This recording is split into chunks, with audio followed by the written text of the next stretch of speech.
नमस्कार, के TV news में आपका स्वागत है। मैं हूं स्तुति और आइए एक नजर डालते हैं शहर की प्रमुख सुर्खियों पर। काशी के कोतवाल बाबा काल भैरव का हुआ भव्य श्रृंगार, बड़ी संख्या में भक्तों ने किया दर्शन।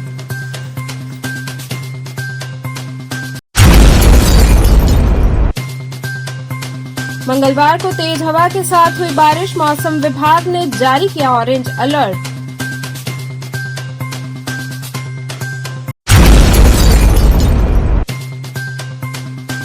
सामान्य अभियंत्रण विभाग के ठेकेदारों की समस्या का निस्तारण न होने से नाराज ठेकेदारों ने किया प्रदर्शन।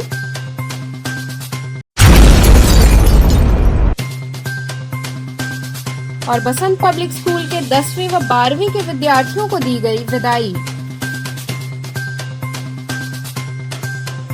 और अब खबरें विस्तार से। काशी के कोतवाल बाबा काल भैरव का भव्य श्रृंगार हुआ, बड़ी संख्या में भक्तों ने बाबा का दर्शन किया।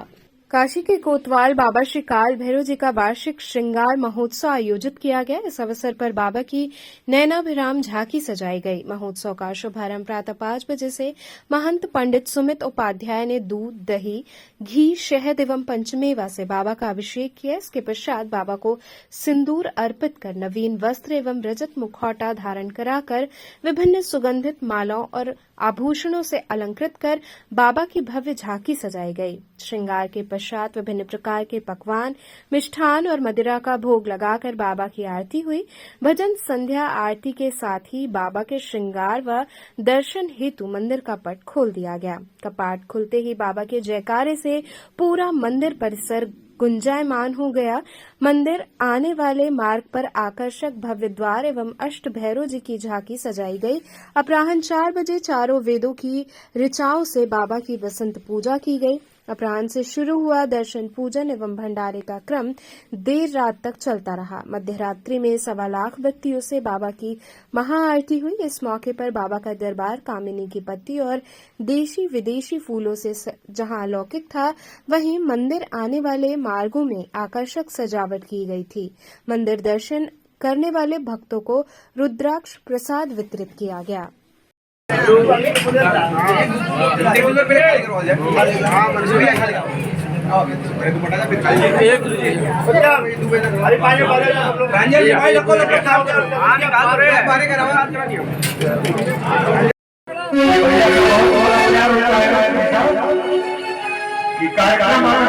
रहा है तो भैया हम लोग करते हैं, इनका प्यार और आशीर्वाद हम सबको हमेशा मिलता है।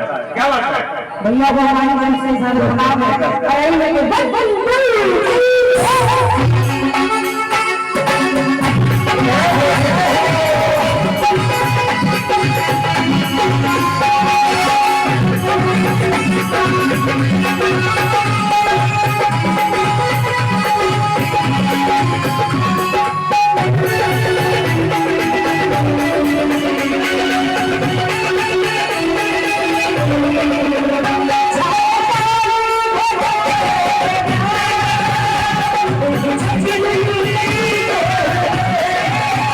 गुरु जी, आज किस तरह का ये दर्शन पूजन चल रहा है? क्या ये बाबा का जो है आज वार्षिक महोत्सव है, जो सालाना, जो कि काफ़ी पूर्वों से चला आ रहा है, इसका निर्वहन हम कर रहे हैं। आज क्या क्या होता है, क्या संदेश देते हैं इस कार्यक्रम जो कार्यक्रम ये है कि ये मतलब वो चला आ रहा था, ये बाबा का जो है वार्षिक महोत्सव जो है पहले जो चला आ रहा था, इससे पहले मंदिरों में उतना भीड़ होता था, इसलिए लोग हम भंडारा और जो श्रृंगार करते हुए चले आ रहे थे, क्योंकि सारे लोग जो समूह में एकत्रित करने के लिए जो इस तरह के आयोजन चला था। तो ये जो आयोजन जो पूर्वजों द्वारा जो चला आ रहा है, उसका निर्वहन आज तक चलता आ रहा है। और बाबा को जो जितना भी अच्छे से अच्छे तरीके से, नए तरीके से जो बाबा को सजाया जाता है, जैसे आज आप देखे होंगे बाबा को जो है स्वरूप आपको कुछ अलग लगा होगा, यहाँ की सजावट कुछ अलग होगी आने वाले पे।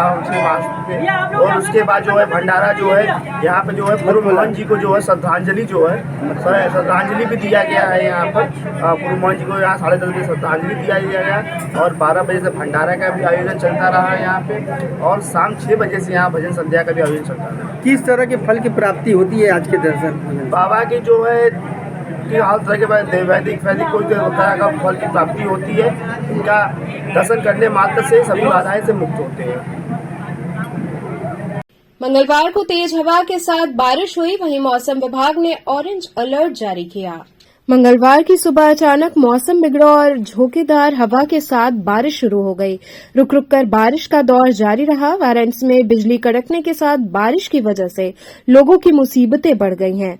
मौसम विभाग ने वाराणसी व आसपास के जिलों में बारिश को लेकर ऑरेंज अलर्ट जारी किया है। वेस्टर्न डिस्टर्बेंस की वजह से माह के शुरुआत में बारिश हुई थी, उसके बाद मौसम साफ हो गया और अच्छी धूप की वजह से लोगों को राहत मिली थी, लेकिन बारिश के कारण तापमान में लगभग 5 डिग्री की गिरावट दर्ज की गई है। मौसम वैज्ञानिकों की माने तो वेस्टर्न डिस्टर्बेंस के चलते वाराणसी व आसपास के इलाकों में लगभग 20 मिलीमीटर बारिश हो सकती है।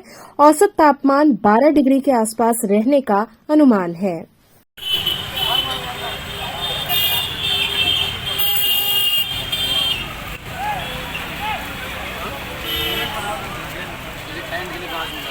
सामान्य अभियंत्रण विभाग के ठेकेदारों की समस्या का निस्तारण न होने से नाराज ठेकेदारों ने प्रदर्शन किया। नगर निगम के रजिस्टर्ड ठेकेदारों ने काफी संख्या में एकत्रित होकर धरना प्रदर्शन किया। प्रदर्शन कर रहे ठेकेदारों ने कहा कि सामान्य अभियंत्रण विभाग के ठेकेदारों के समस्याओं का निस्तारण न होने से मुख्य अभियंता कक्ष के बाहर सांकेतिक ध्यान आकर्षण कार्यक्रम कर रहे हैं। उन्होंने कहा कि कई माह से ठेकेदार समस्याओं का सामना करते चले आ रहे हैं, जिसमें जीएसटी प्रतिपूर्ति का न होना, निविदाओं का निर्धारित समय में निस्तारण न होना, जीएसटी रहित निविदा व अनुबंध न कराना, नई दरों को लागू किया जाना, बेबुनियाद शिकायत पर ठेकेदारों को काली सूची में डालने आदि सहित अन्य गंभीर समस्याओं के संबंध में हमने मांग पत्र देकर निस्तारण हेतु मांग की थी, लेकिन इन समस्याओं के समाधान की दिशा में विभाग द्वारा आज तक रुचि नहीं लिया जा रहा है। परिणाम स्वरूप आगे निविदाओं में भाग लेने व विकास कार्यों को करने में अपने आप को हम ठेकेदार असमर्थ पा रहे हैं। किस लिए आज धरने बैठे, क्या मांगे आप लोग? वही बता रहे हैं। आज बहुत मजबूरी में सभी नगर निगम के रजिस्टर्ड ठेकेदारों को यहाँ धरने पे बैठना पड़ा, जो हम लोगों के लिए भी बहुत कष्ट का विषय है।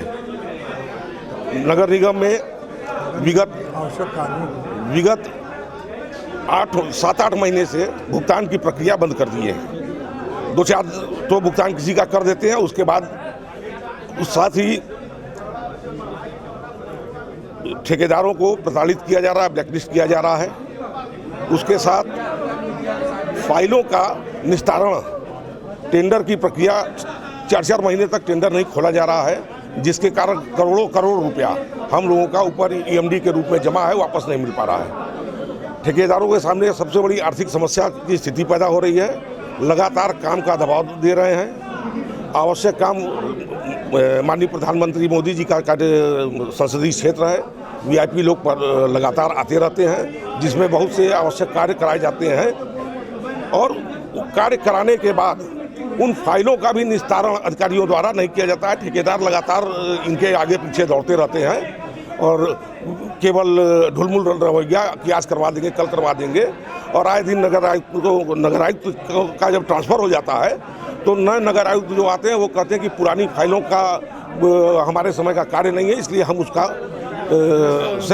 सैंक्शन उसको नहीं करेंगे। क्या मांग करते हैं आप? हमारे लोग की मुख्य मांग है टेंडर की जो प्रक्रिया है वो पूरी करें। टेंडर की प्रक्रिया जो है वो जल्दी से जल्दी निस्तारण टेंडर का करें। दूसरा, भुगतान सबसे महत्वपूर्ण है कि भुगतान की प्रक्रिया हम लोग काम कर रहे हैं, 1 हफ्ते के अंदर भुगतान किया जाए। अनावश्यक रूप से कटौती न किया जाए और किसी के दबाव में आकर के बेवजह ठेकेदारों को अकारण ब्लैकलिस्ट की कार्रवाई जो किया जा रहा है ये न किया जाए। हम मुख्य रूप से हम लोगों के भुगतान की समस्या इंजीनियरिंग विभाग, लेखा विभाग एवं उच्च अधिकारियों द्वारा हम लोगों को मानसिक यंत्रणा दी जा रही है, आर्थिक शोषण और नुकसान किया जा रहा है। तो हम लोग का यही सबसे मांग है कि भाई कैसे भुगतान प्रक्रिया करें। हम लोग विभाग के प्रतिष्ठा कभी धूमिल नहीं होने देते। हर इमरजेंसी काम हम लोग समय से पूर्ण कर देते हैं, उसके बाद भी हम लोगों को दौड़ाया जाता है, भुगतान नहीं होता है। तो मानसिक हम लोगों की यंत्रणा देना और आर्थिक नुकसान कराना, ये विभाग से हम लोग का सबसे बड़ी मांग है कि इसको तत्काल बंद करें। संदर्भ में उच्चाधिकारियों से हमने बात की। हाँ, हम उच्चाधिकारियों से हम लोगों की बात हुई, एक मीटिंग में 2-4 बात हुई। सिर्फ आश्वासन के बाद किसी काम का निस्तारण नहीं हो पा रहा है। क्या मांग करते हैं? हम लोग ये भुगतान की मांग करते हैं, टेंडर के निशान की मांग करते हैं। कहीं लेखा विभाग द्वारा ऑब्जेक्शन लगाया जाता है, कभी इंजीनियरिंग विभाग द्वारा ऑब्जेक्शन लगाया जाता है। स्थल का कार्य के दौरान सारे अधिकारी स्थल का निरीक्षण करते हैं, उसके बाद बिल प्रस्तुत किया जाता है। निरीक्षण के बाद क्वालिटी जब सही होती है तभी बिल बनता है। उसके बावजूद भी अकारण कुछ अनफोर्सड आइटम्स हैं जिसको हम लोग नहीं कर सकते मीडिया के सामने, उसमें अकारण करके हम लोग को परेशान किया जा रहा है। भुगतान के लिए फाइल गई तो लेखा विभाग में अकारण जो प्रक्रिया चली आ रही है वर्षों कितनी से। संख्या होगी आप लोगों की यहाँ पे? अरे हम लोग करीब 150 संख्या है। बसंत पब्लिक स्कूल के 10वीं व 12वीं के विद्यार्थियों को विदाई दी गई। बसंत पब्लिक स्कूल में 10वीं व 12वीं के बच्चों का विदाई समारोह हर्षोल्लास के साथ संपन्न हुआ। इस अवसर पर विद्यालय के प्रबंधक लालजी यादव व करुणा यादव ने गणेश जी की प्रतिमा पर माल्यार्पण व दीप प्रज्वलन कर कार्यक्रम की शुरुआत की। छात्र छात्राओं के साथ बीते पलों को सभी ने याद किया। छात्र छात्राओं को मोमेंटो देकर सम्मानित किया गया। बच्चों ने भी एक से बढ़कर एक सांस्कृतिक कार्यक्रमों की प्रस्तुति से सभी को झूमने पर मजबूर कर दिया। पूरा विद्यालय परिसर तालियों की गड़गड़ाहट से गूंजता रहा। विद्यालय की इंचार्ज शिवानी यादव ने लालजी यादव व करुणा यादव का स्मृति चिन्ह देकर सम्मान किया। विद्यालय के सीनियर अध्यापक अध्यापिकाओं का भी सम्मान हुआ। करुणा यादव ने सभी छात्र छात्राओं के उज्जवल भविष्य की कामना की। कार्यक्रम का नाम भींगी पलकें रखा गया। इस अवसर पर विद्यालय के छात्र छात्राओं सहित विद्यालय परिवार उपस्थित रहा।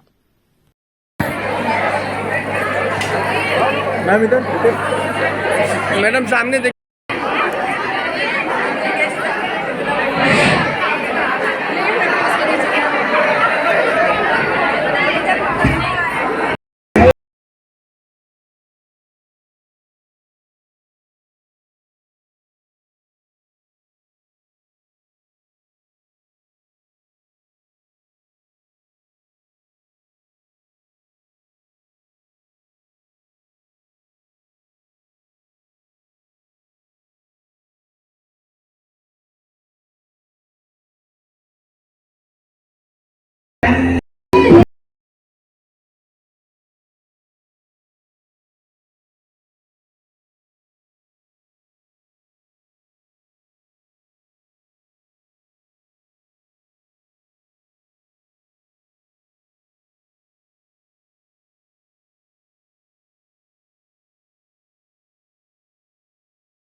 रुक जाइए।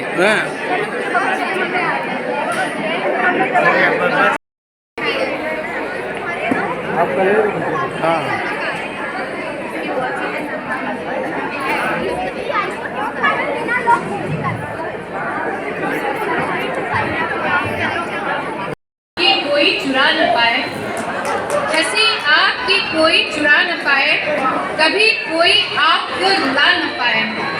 खुशियों की ऐसे दीप जले जिंदगी में, खुशियों कोई तूफान भी उसे बुझा न पाए, तूफान हंसी आपकी कोई चुरा न पाए, हंसी कोई आपकी चुरा न पाए, कभी कोई आपको रुला न पाए। खुशियों के ऐसे दीप जले जिंदगी में, खुशियों के ऐसे दीप जले जिंदगी में, कोई तूफान भी उसे न बुझा पाए। मैं करुणा यादव, डायरेक्टर बसंत पब्लिक स्कूल। मैं आज 10th और 12th के बच्चों का, मेरे यहाँ फेयरवेल है और मैं उन्हें बच्चों को आशीर्वाद देती हूँ कि वो अच्छे परसेंटेज से पास हों, अच्छा मार्क्स लाएं, माता पिता का नाम रोशन करें, स्कूल का नाम रोशन करें, अपने टीचर्स का नाम रोशन करें। तहे दिल से मैं उन्हें बधाई देती हूँ। Best of luck my dear student. Qatar से 8 भारतीय सैनिकों की रिहाई पर प्रणाम वंदे मातरम समिति ने प्रधानमंत्री का आभार जताया। कतर से 8 भारतीय सैनिकों की सकुशल रिहाई के संदर्भ में प्रणाम वंदे मातरम समिति ने पीएमओ कार्यालय पर आभार पत्र सौंपा। सदस्यों ने कहा कि प्रणाम वंदे मातरम समिति के लोग कतर से 8 भारतीय सैनिकों को फांसी की सजा सुनाए जाने से काफी चिंतित थे। काशी के सांसद और देश के प्रधानमंत्री नरेंद्र मोदी और यूपी के मुखिया योगी आदित्यनाथ के सकारात्मक प्रयास से उन सैनिकों की सकुशल रिहाई सम्मानपूर्वक संभव हो सकी। इसके लिए हम सभी भारतवासियों को बहुत गर्व की अनुभूति होती है। प्रधानमंत्री द्वारा जिस प्रकार से विदेश में भारतीय जब भी किसी मुश्किल में फंसे हैं उनको मुसीबत से निकालने के लिए जो अथक प्रयास किया है, उसके लिए हम सभी भारतवासी उनको कोटि कोटि प्रणाम करते हैं। प्रणाम वंदे मातरम समिति के अनूप जायसवाल ने कहा कि आज हम लोगों के लिए ये गर्व करने वाली बात है। उन्होंने इस दौरान प्रधानमंत्री जनसंपर्क कार्यालय पर आभार पत्र सौंपते हुए प्रधानमंत्री और मुख्यमंत्री का आभार व्यक्त किया। इस दौरान लोगों ने एक दूसरे का मुंह मीठा कराया और पटाखे फोड़कर अपनी खुशी का इजहार किया। आज हम सब माननीय नरेंद्र मोदी जी के संसदीय कार्यालय वाराणसी कार्यालय पर आकर के धन्यवाद पत्र हम सब ने दिया है, जो कल हमें समाचार चैनलों के माध्यम से पता चला कि किस तरह से अथक भारत सरकार और माननीय नरेंद्र मोदी जी के प्रयासों से 8 भारतीय नौसैनिकों को कतर में रिहा किया गया, जिन्हें फांसी की सजा हुई थी। 109 दिन बाद उनकी रिहाई होती है और ये भारत सरकार के प्रयासों का परिणाम है। भारत सरकार की एक तरह से सशक्त मजबूती का परिणाम है कि चाहे अभिनंदन पकड़ा जाता है 48 घंटे में वापस आता है, 8 कतर में भारतीय नौसैनिक पकड़े जाते हैं, उनको भी भारत सरकार छुड़ा करके वापस लाती है। ये हम मजबूत भारत की जो कल्पना करते थे वो आज धरातल पर देख रहे हैं। कोई भी दुनिया का देश हो, चाहे टर्की में भूकंप आता है, नेपाल में भूकंप आता है, अफगानिस्तान में अगर भारतीयों पर संकट आता है तो वहाँ भी गुरु ग्रंथ साहब सिर पर लेकर के भारत में वापस सुरक्षित आ जाते हैं और भारत सरकार के केंद्रीय मंत्री उनका स्वागत करते हैं। तो जो रूस यूक्रेन का युद्ध होता है उसमें भी अगर एक तिरंगा लेकर के भारतीय निकलता है तो उसको दोनों देश रास्ता देने का काम करते हैं। ये आज भारतवर्ष की 140 करोड़ देशवासियों का हमारे सम्मान इस तिरंगे में निहित होता दिखाई दे रहा है। इसके लिए आज हम बधाई पत्र दे करके माननीय मोदी जी का आभार व्यक्त करते हैं, धन्यवाद करते हैं, वंदन करते हैं, अभिनंदन करते हैं। कितना उपलब्धि मानते हैं इसको जो है? ये किस तरह का माहौल है? भारतवर्ष के लिए बहुत बड़ी उपलब्धि है। जब कभी पहले कोई इस तरह की घटना यदा कदा होती थी तो भारत अमेरिका की तरफ देखता था कि अमेरिका पहल करे तो शायद हमारा नागरिक वहां से बच करके निकल आए। लेकिन आज दूसरे देशों में भी कोरोना काल में हमें देखा कि दूसरे देश की नागरिक भी कहीं फंसे हुए थे तो उनको भी भारत सरकार ने सुरक्षित ला करके उनके गंतव्य तक पहुंचाने का काम किया। अभी आपने देखा टर्की में भी ऑपरेशन दोस्त के तहत मदद किया गया। नेपाल में भूकंप आता 3 घंटे के अंदर सहायता के विमान वहाँ रवाना हो जाते हैं। यही कांग्रेस की सरकार में उत्तराखंड में आपदा आती है तो देखा जाता है कि 3 दिन तक राहत सामग्री रखी रहती है कि झंडी दिखाएंगी सोनिया गांधी तो यह राहत सामग्री रवाना होगी। तो ये परिवर्तन जो हमें दिखाई दे रहा है ये बहुत बड़ी उपलब्धि है हम भारतवासियों के लिए। मार्कंडेय महादेव महोत्सव की अंतिम निशा में भजन सम्राट अनूप जलोटा के भजनों पर भक्त झूमे। आदि गंगा, गोमती और मां गंगा के संगम पर मार्कंडेय महादेव धाम में मां गंगा के पावन तट पर श्री राम शिवोत्सव मार्कंडेय महादेव महोत्सव की तीसरी और अंतिम निशा भक्ति संगीत से सराबोर हुई। सोमवार को कार्यक्रम का प्रारंभ आराधना सिंह ने गणेश वंदना से किया और फिर भगवान शिव और श्री राम भजन से क्षमा बांधा। दूसरी प्रस्तुति युवा गायक अभिनेता मनोहर सिंह की हुई।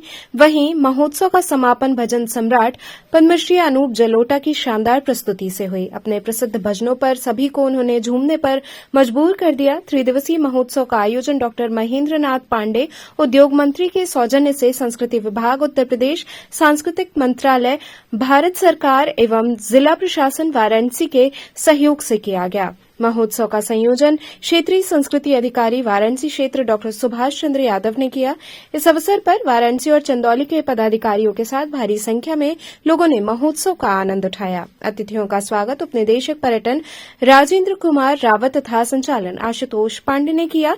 अपने उद्बोधन में डॉक्टर महेंद्र नाथ पांडे, उद्योग मंत्री, ने महोत्सव के आयोजन हेतु संस्कृति विभाग, उत्तर प्रदेश संस्कृति मंत्रालय, भारत सरकार, जिला प्रशासन का आभार प्रकट करते हुए प्रतिवर्ष आयोजन की घोषणा किया तथा आयोजन को सफल बनाने वाले सभी कार्यकर्ताओं, अधिकारियों का धन्यवाद दिया। इस अवसर पर मुख्य विकास अधिकारी हिमांशु नागपाल सहित बड़ी संख्या में अधिकारी और जनप्रतिनिधिगण मौजूद रहे।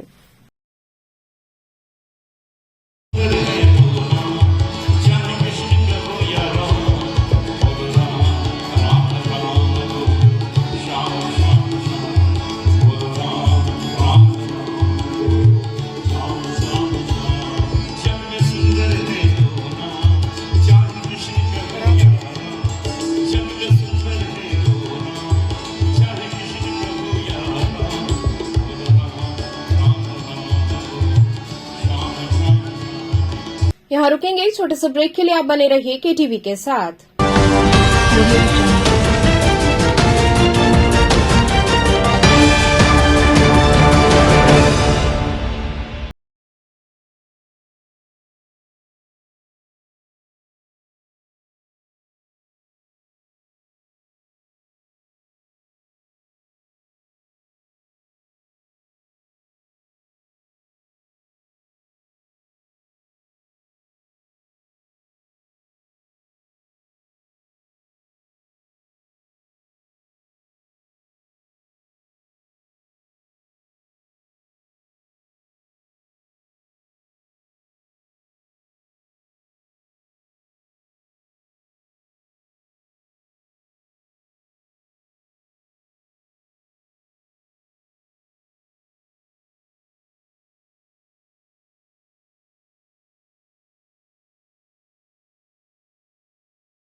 पब्लिक स्कूल छात्र छात्राओं हेतु वातानुकूलित छात्रावास की सुविधा, हर तिमाही युक्त खेल का मैदान, इंडोर गेम, आउटडोर गेम की सुविधा, जिम, योगा, ध्यान की विशेष कक्षा, एनसीसी, एबीसी सर्टिफिकेट तथा करियर काउंसलिंग की सुविधा, विज्ञान, कला तथा कॉमर्स के साथ वैकल्पिक विषयों की एक लंबी श्रृंखला, कम फीस में उत्कृष्टतम अध्ययन की व्यवस्था, शहर के सभी क्षेत्रों में बस की सुविधा, विज्ञान, कंप्यूटर तथा सभी आधुनिकतम प्रयोगशाला उपलब्ध, audio video classes, Swami Harsevanand public school and hostel, शिक्षण समूह शाखाएं Garhwa Ghat, Ramna, Varanasi. Phone number 9554995413, Jagatganj Varanasi. Phone number 7408457111, Vanpurwa, Ramna, Varanasi. Phone number 9554955412, railway station road, Churk, Sonbhadra. Phone number 7081109710, Marsara, Ghorawal, Sonbhadra. Phone number 955496319495 एवं स्वामी हरसेवानंद महाविद्यालय, चुर्क, सोनभद्र। Phone number 7081109711। बाल विद्यालय माध्यमिक स्कूल मां गंगा के तट पर स्थित एक उत्कृष्ट स्कूल, LKG से क्लास 12 तक, affiliated to CBSE new Delhi, state of the art computer lab, बच्चों के खेलने कूदने की उचित व्यवस्था, smart classes for better understanding, बच्चों को खेलने एवं कल्चरल एक्टिविटीज के लिए एक विशाल ग्राउंड एवं स्टेज, फिजिक्स का प्रैक्टिकल, उत्कृष्ट केमिस्ट्री लैब, संगीत की कक्षाएं, खेल कूद की व्यवस्था जैसे बास्केटबॉल इत्यादि, योग्य शिक्षकों एवं शिक्षिकाओं द्वारा पठन पाठन की व्यवस्था, उत्कृष्ट ट्रांसपोर्ट की उचित व्यवस्था। आज ही प्रवेश हेतु संपर्क करें बाल विद्यालय माध्यमिक स्कूल, प्रहलाद घाट, वाराणसी। मोबाइल 8009181568 एवं डुमरी पड़ाव, वाराणसी। मोबाइल 8009181549। खबरों से जुड़े रहने के लिए हमारे चैनल KTV वाराणसी को सब्सक्राइब करें और लेटेस्ट अपडेट्स के लिए बेल आइकन को प्रेस करें।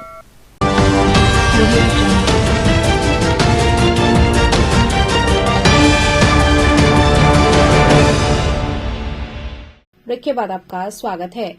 एनसीसी द्वारा BHU परिसर में राष्ट्रीय महिला दिवस पर सेमिनार का आयोजन हुआ। एनसीसी ग्रुप मुख्यालय वाराणसी द्वारा काशी हिंदू विश्वविद्यालय परिसर में राष्ट्रीय महिला दिवस के अवसर पर एनसीसी गर्ल्स कैडेटों के लिए एक सेमिनार का आयोजन किया गया। इस अवसर पर महिला आर्मी अधिकारी, पुलिस अधिकारी एवं मनोवैज्ञानिक के द्वारा मोटिवेशनल स्पीच दिया गया, जिससे एनसीसी कैडेट्स प्रोत्साहित हुए। एनसीसी कैडेट्स के लिए आत्मरक्षा पर लेक्चर एवं डेमो का आयोजन किया गया। एनसीसी गर्ल्स कैडेट द्वारा महिला सशक्तिकरण अवसर पर गुवाहाटी से नई दिल्ली लगभग 3500 किलोमीटर की साइकिल यात्रा की गई। इस साइकिल यात्रा के दौरान के अनुभव को प्रतिभागियों द्वारा सेमिनार में साझा किया गया। इसी कड़ी में group commander brigadier Kulbir Singh से बात करने पर उन्होंने बताया कि आज का जो मुद्दा है, एनसीसी वुमेन कैडेट को वुमेन एम्पावरमेंट को बताना, समझाना और उन्हें मोटिवेट करना है। इसके लिए जो हमारे रियल लाइफ इंस्पिरेशंस हैं और जो हमारे बीच में मौजूद हैं, ladies officer, army officer, police officer, acid attack victim, mega cyclothon में जो भाग लिए हुए रियल पार्टिसिपेंट्स हैं, उनको आज ये मंच साझा करने को दिया गया है, जिससे वो इस मंच के माध्यम से अपनी बातें सभी तक पहुंचाए। इस कार्यक्रम में एनसीसी ग्रुप मुख्यालय के group commander brigadier Kulbir Singh एवं अन्य वरिष्ठ ऑफिसर शामिल रहे। कमांडिंग ऑफिसर्स, उपस्थित गणमान्य अतिथि, GCIs, PI स्टाफ और हम लोग यहाँ एकत्रित हुए हैं वुमेन्स डे सेलिब्रेट करने के लिए और वुमेन एम्पावरमेंट के बारे में बात करने के लिए आज से बेहतर दिन क्या हो सकता था। हम सबको पता है, यत्र नारी पूज्यन्ते रमन्ते तत्र देवता, मतलब जहाँ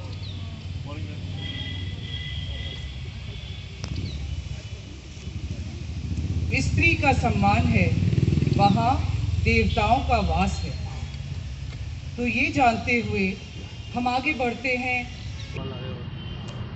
आज के इस कार्यक्रम के तहत हमारा जो मुद्दा है, विमेन एम्पावरमेंट के बारे में एनसीसी के कैडेट्स को बढ़ाना, बताना, समझाना और उनको इंस्पायर करना, मोटिवेट करना। इसके लिए हमने जो रियल लाइफ इंस्पिरेशन है जो हमारे बीच में मौजूद हैं, lady army officers, lady police officers, lady psychologist, acid attack victim, mega cyclothon जो साइकिलिंग एक्सपीडिशन हुआ था उसके पार्टिसिपेंट्स, इस तरह के जो रियल लाइफ एग्जांपल्स हैं उनको हमने यहाँ पे मंच पे आज आमंत्रित किया है। उनको कैडेट्स को मोटिवेट करने का और अपनी रियल लाइफ स्टोरी शेयर करने का अवसर दिया है, जिससे कि कैडेट्स को लगे कि हमारे बीच ही जो महिलाएं हैं जो मौजूद हैं, जिन्होंने अच्छी अचीवमेंट्स की हैं, उन्होंने अपने लाइफ एक्सपीरियंस वो शेयर कर रहे हैं और बता रहे हैं कि कैसे वो अपने आप को और विमेन होते हुए और तमाम मुश्किलों को उन्होंने कैसे ओवरकम किया है और अपना एक नाम बनाया है और कुछ अचीवमेंट हासिल की है। BHU के आचार्य रामचंद्र शुक्ल सभागार में सादगी का सौंदर्य पुस्तक का लोकार्पण हुआ।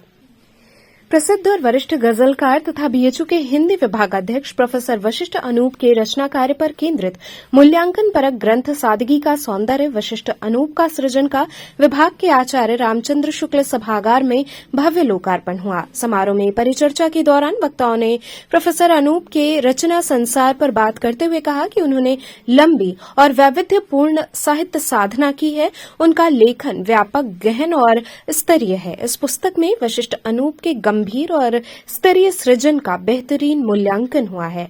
पुस्तक में डॉक्टर रामदर्श मिश्र, doctor Ramchandra Tiwari, doctor Shiv Kumar Mishra, doctor Jitendra Srivastava, Pankaj Gautam आदि 42 विद्वानों के आलेख शामिल हैं, जिसका संपादन जहीर कुरैशी और डॉक्टर मीनाक्षी दुबे ने किया है। मुख्य अतिथि बीएचयू के कुल सचिव प्रोफेसर अरुण कुमार सिंह ने कहा कि वशिष्ठ अनूप मेरे प्रिय कवियों में से एक है। मैं उनकी गजलों का प्रशंसक हूं। उन्होंने वशिष्ठ अनूप की कविताओं की अन्य महत्वपूर्ण कवियों की कविताओं से तुलना करते हुए उन्हें व्यापक संवेदनाओं का कवि बताया। कार्यक्रम के आरंभ में प्रोफेसर वशिष्ठ अनूप ने अपनी रचना यात्रा और लेखन प्रक्रिया पर वक्तव्य दिया। संचालन डॉक्टर प्रीति त्रिपाठी ने और धन्यवाद ज्ञापन डॉक्टर प्रियंका सोनकर ने किया। मैं लगभग 40 वर्षों से गीत, गज़ल, कविता लिख रहा हूँ। आलोचना के क्षेत्र में मैंने काम किए और 56-57 किताबें अब तक प्रकाशित हैं। तो मुझ पर समय समय पर जो आलेख लिखे गए, पुस्तकों की समीक्षाएं लिखी गईं, तो उनकी संख्या कुल मिलाकर लगभग 150 के आसपास हुई। तो मित्रों का यह मन था और मेरा भी मन था कि उनको संकलित कर लिया जाए। तो उनमें से 42 लेख, 3 पुस्तकें बनी, 42 लेख इस पुस्तक में शामिल हुए और इसमें मेरी गज़लों पर लगभग 30 लेख हैं। कुछ लेख मेरे गीतों से संबंधित हैं और कुछ मेरी आलोचना से संबंधित हैं। और एक बहुत बड़े गज़लकार थे जिनका पिछले दिनों निधन हो गया, जहीर कुरैशी साहब, गज़ल में बड़ा नाम। तो जहीर कुरैशी और मीनाक्षी दुबे, डॉक्टर मीनाक्षी दुबे, इन दोनों लोगों ने उसका संपादन किया। तो 42 लेखों का ये संकलन है। सादगी का सौंदर्य, वशिष्ठ अनूप का सृजन, ये नाम रखा गया। और ये नाम इस समय के सबसे बड़े साहित्यकार उम्र में भी और रचना की दृष्टि से भी डॉक्टर रामदर्श मिश्र, जिनका 100वां साल चल रहा है, तो उनका जो लेख मुझ पर है वो सादगी का सौंदर्य नाम से ही है। तो उसमें प्रोफेसर रामचंद्र तिवारी, प्रोफेसर शिव कुमार मिश्र जैसे बड़े नाम हैं। तो उन लेखों का ये संग्रह है और इसी पर आज बातचीत होनी है, उसका लोकार्पण होना है, इस पर चर्चा होनी है। बात करें तो मुख्य अतिथि के रूप में यहाँ पे लोकार्पण में कौन आ रहे हैं और कितने लेखों का यह संकलन है? इसमें 42 लेख हैं। इसमें एक साक्षात्कार भी है मेरा और मुख्य वक्ताओं में इसमें प्रोफेसर अनिल कुमार राय हैं, गोरखपुर विश्वविद्यालय के पूर्व विभागाध्यक्ष हैं। इसमें प्रोफेसर उमापति दीक्षित हैं, आगरा यूनिवर्सिटी के विभागाध्यक्ष हैं। इसमें प्रोफेसर संजीव दुबे हैं, जो गुजरात सेंट्रल यूनिवर्सिटी के हिंदी विभाग के अध्यक्ष हैं और डीन भी रहे वहाँ। इसमें हमारे कुल सचिव प्रोफेसर अरुण कुमार सिंह जी भी रहेंगे और हमारे विभाग के वक्ता इसमें भागीदारी करेंगे। क्या आज यहाँ पे कुछ गज़लें भी गुनगुनाई जाएगी? गज़लें तो इस समय वहाँ बज रही हैं, जिन गायकों ने गाया है तो गज़लें चल रही हैं। गज़लों पर चर्चा करेंगे आज लोग। वाराणसी पहुंची फिल्म अभिनेत्री दीप्ति नवल ने काशी को लेकर अपने अनुभव साझा किए। बॉलीवुड की तमाम फिल्मों में काम कर चुकी फिल्म अभिनेत्री दीप्ति नवल वाराणसी पहुंची। संस्कृति मंत्रालय द्वारा आयोजित बनारस लिट फेस्टिवल में शामिल हुई। इस दौरान अभिनेत्री दीप्ति नवल ने देश के मौजूदा माहौल को लेकर बयान दिया है। वाराणसी के रुद्राक्ष कन्वेंशन सेंटर में आयोजित कार्यक्रम के दौरान अभिनेत्री ने देश में मंदिर मस्जिद के विवाद पर नाराजगी व्यक्त करते हुए कहा कि मौजूदा समय में देश का माहौल हिला हुआ है और इसे बांधना ही सही रहेगा। अभिनेत्री दीप्ति नवल ने बनारस के श्री काशी विश्वनाथ मंदिर में हुए कार्य पर भी अपनी प्रतिक्रिया देते हुए कहा कि उन्हें पुराना मंदिर ही पसंद था। वहीं उन्होंने मौजूदा समय की फिल्मों को लेकर कहा कि आज इस तरह की फिल्मों को बनाया जा रहा है जो समाज में हो रहा है और जब समाज का माहौल बदलता है तो फिल्में भी बदल जाती हैं। बनारस के बारे में इतना हम लोग सुनते हैं और इतनी ये अहमियत वाली जगह है कि बनारस को ऐसे डिस्क्राइब करना एक आध दो सेंटेंस में it's not possible for me. ये मेरा तीसरा ट्रिप है। मैं पहले भी आई हूँ और हमेशा फैसिनेट होकर के यहाँ से गई हूँ और मुझे हमेशा ये लगा कि मुझे यहाँ ज़्यादा वक्त के लिए आना चाहिए। मुझे आके यहाँ शायद रहना चाहिए थोड़ी दिन और थोड़ा एक सीज़न यहाँ बिताना चाहिए। तो मेरा हमेशा मुझे इंट्रीग करती है ये जगह बहुत, जैसे कि पूरे दुनिया को ही इंट्रीग करता है बनारस, वैसे मुझे भी लगता है कि यहाँ पे आके थोड़ा और वक्त थोड़ा सोचने का भी टाइम निकाला जाए यहाँ बैठ के किसी घाट के किनारे, जस्ट थॉट्स, अपने थॉट्स को भी थोड़ा ध्यान दिया जाए इस तरह से। तब के बनारस और अब के बनारस में कुछ अंतर आपने? मैंने बहुत बाद में बनारस देखा ना, पिछले चंद सालों में देखा। और मैं क्या कहते हैं, कबीर जी का मठ क्या बोलते हैं, हाँ मठ, हाँ मैं वहाँ गई। वहाँ मैंने काफ़ी शांति से आराम से टाइम बिताया, थोड़े बैठी वहाँ जाके, अच्छा लगा, बहुत अच्छा लगा। फिर मंदिर में भी गई, जो अब सुना है कि काफ़ी उसमें रेनोवेशन वगैरह चेंजेस हुए हैं। मुझे पुराना ही मंदिर अच्छा लगा था। मैं रात को बारिश सी हो रही थी, हम लोग पैदल गलियों में पैदल चलते चलते मंदिर पहुंच गए थे। And I remember there was बड़ा अच्छा था। कोई था नहीं ख़ास वहाँ, भीड़ भाड़ नहीं थी, इसलिए शायद ज़्यादा अच्छा लग रहा था। बात अगर फिल्मों की जाए, आप लोगों ने फिल्मों के जरिए समाज को एक संदेश दिया, युवा पीढ़ी से लेकर के तब से लेकर अब तक संदेश देते आ रहे हैं।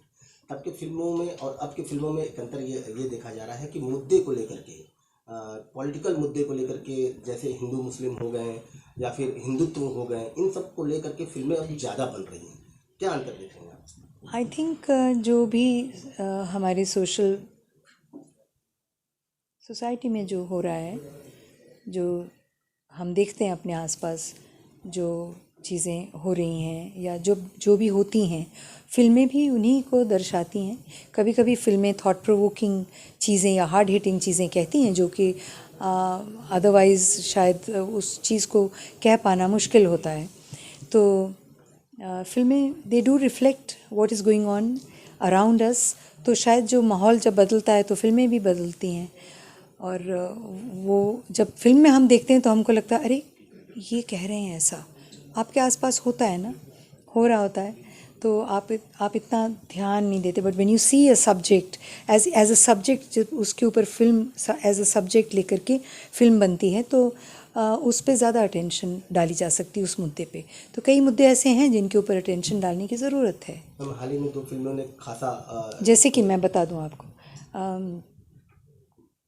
बहुत साल पहले जब पंडित्स का एक्सोडस हुआ था कश्मीर से, तो मैं वहाँ गई थी और मैं जो कश्मीरी पंडित्स हैं मैं उनसे मिली थी। बहुत सी फैमिलीज़ जम्मू के बाहर रह रही थी।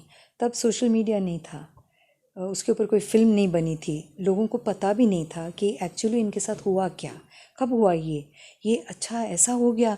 तो जब फिल्म बनी तो सब लोग जागे और थोड़ा उनको समझ में आया कि अच्छा ऐसा हुआ था।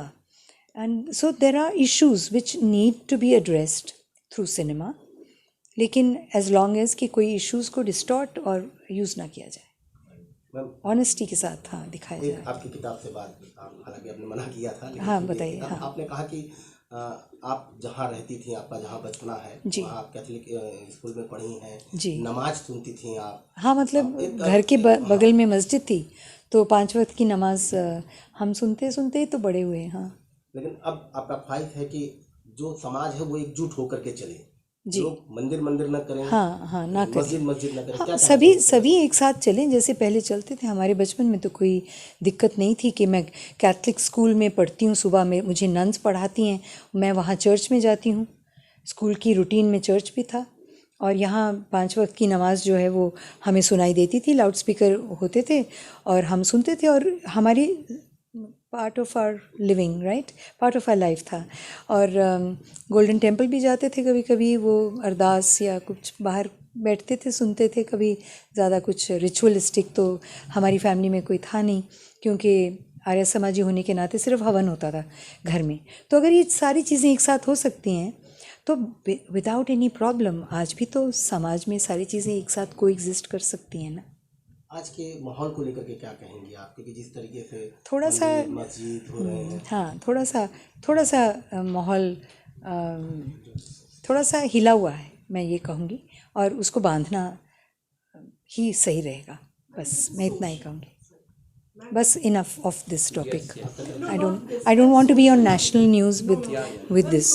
काशियाना फाउंडेशन द्वारा आयोजित 22 दिवसीय नशा मुक्त भारत यात्रा संपन्न हुई।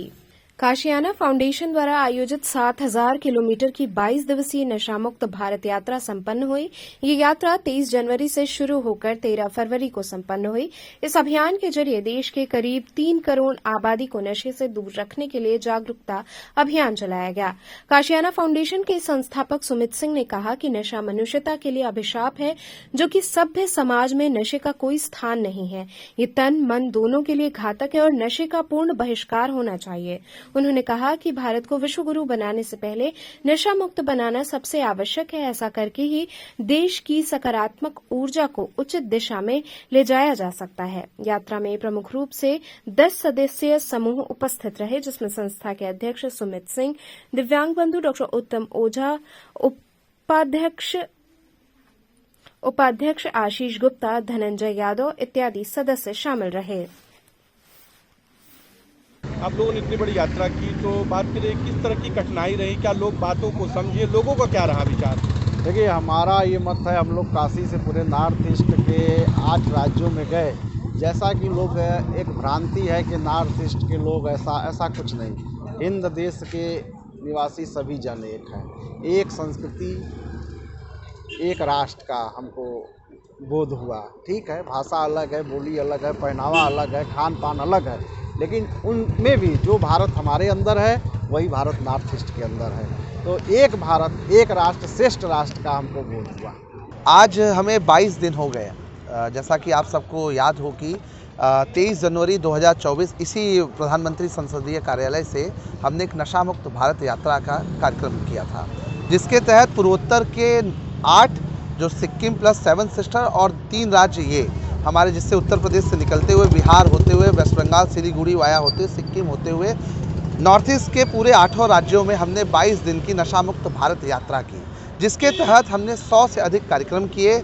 इस दौरान नशा मुक्त भारत बने, प्रधानमंत्री जी के विकसित भारत की संकल्पना को पूर्ण करने के लिए हमने वहाँ 100 से अधिक कार्यक्रम किए और लाखों की तादाद में लोगों से 1 to 1 हुआ। उस दौरान हम सभी ने देश में जितने नशा मुक्ति के केंद्र चल रहे हैं भारत सरकार के नॉर्थ ईस्ट में, उनमें गए, कई विश्वविद्यालयों में 10 से अधिक विश्वविद्यालयों में गए और सिर्फ एक ही संदेश दिया, सर्वे भवन्तु नशा मुक्त। इस पूरे कार्यक्रम के मार्गदर्शन में डॉक्टर उत्तम ओझा जी, जो कि हम सबके बीच में हैं, पूरे टीम में आशीष गुप्ता जी, धनंजय जी, संदीप जी, सुधांशु जी और ऋतिक जी सहित शुभम जी सहित 10 लोगों की सदस्यीय टीम ने 22 दिन में 7000 किलोमीटर का सफ़र तय करते हुए आज, जैसा कि आप सबको याद हो कि 13 फरवरी के दिन हमारे गाड़ी पे भी आप में इंगित है कि 23 जनवरी से 13 फरवरी का ये पूरा हमारा ये यात्रा रहा, जिसके तहत आप सबसे आज मैं मुखातिब हो रहा हूँ।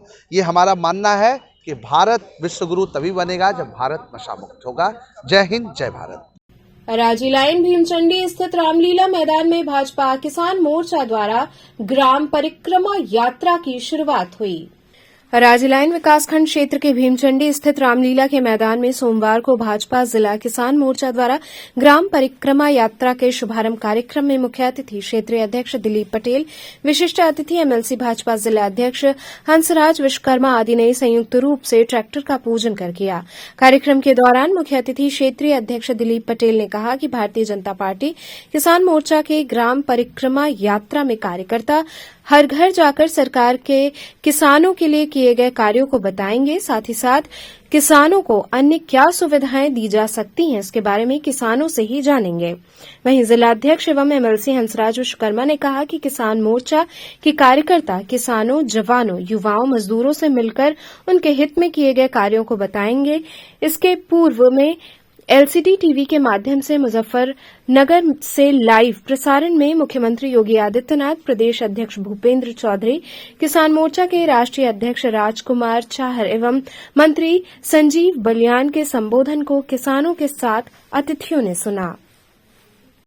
भारतीय जनता पार्टी और किसान को जोड़ते हुए तो मित्रों, आपको अच्छी तरह से याद है कि जब से इस देश में भारतीय जनता पार्टी की सरकार बनी है, चाहे वो अटल जी के नेतृत्व में हो, चाहे वो नरेंद्र मोदी जी के नेतृत्व में हो, मित्रों हम सब जानते हैं कि इस देश में जब अटल जी की सरकार बनी थी तो किसानों के लिए किसान क्रेडिट कार्ड शुरू करने का काम भारतीय जनता पार्टी की सरकार ने शुरू किया था। और उस समय बहुत से ऐसे छोटे किसान थे जो 2 बिस्वा जिनकी खेती हुआ करती थी, और अगर कहीं दैवीय आपदा आती थी, उनका फसल नष्ट हो जाता था, तो फिर वह सेठों के यहाँ जा करके अपने खेत को रेहन रखने का काम करते थे। और अगले वर्ष अगर खेती अच्छी नहीं हुई तो औने पौने दाम में उस खेत को भी चर्चा में आया। मधुमक्खी पालन, पशुपालन, इसके साथ साथ आपको पोल्ट्री फार्म, कुक्कुट पालन, ये जितने फार्म हैं ये भी कृषि से संबंधित कार्य हैं और हमारे तमाम किसान भाई इन विभिन्न कृषि से जुड़े हुए व्यवसायों को करते हैं और इस व्यवसाय को भी बढ़ावा देने का काम हमारी केंद्र की सरकार कर रही है। विपक्षी बोलते हैं कि भारतीय जनता पार्टी की सरकार ने कहा था कि 2022 तक हम तो चलते चलते पुनः एक नजर डालते हैं शहर की प्रमुख सुर्खियों पर। काशी के कोतवाल बाबा काल भैरव का हुआ भव्य श्रृंगार, बड़ी संख्या में भक्तों ने किया दर्शन।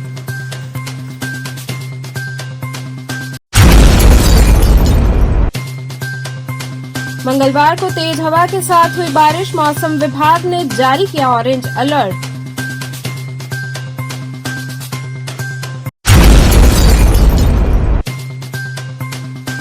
सामान्य अभियंत्रण विभाग के ठेकेदारों की समस्या का निस्तारण न होने से नाराज ठेकेदारों ने किया प्रदर्शन।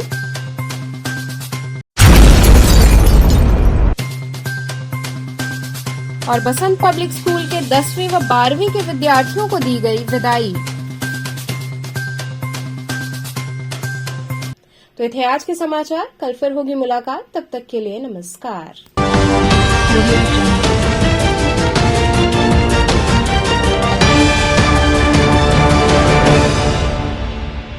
खबरों से जुड़े रहने के लिए हमारे चैनल KTV वाराणसी को सब्सक्राइब करें और लेटेस्ट अपडेट्स के लिए बेल आइकन को प्रेस करें।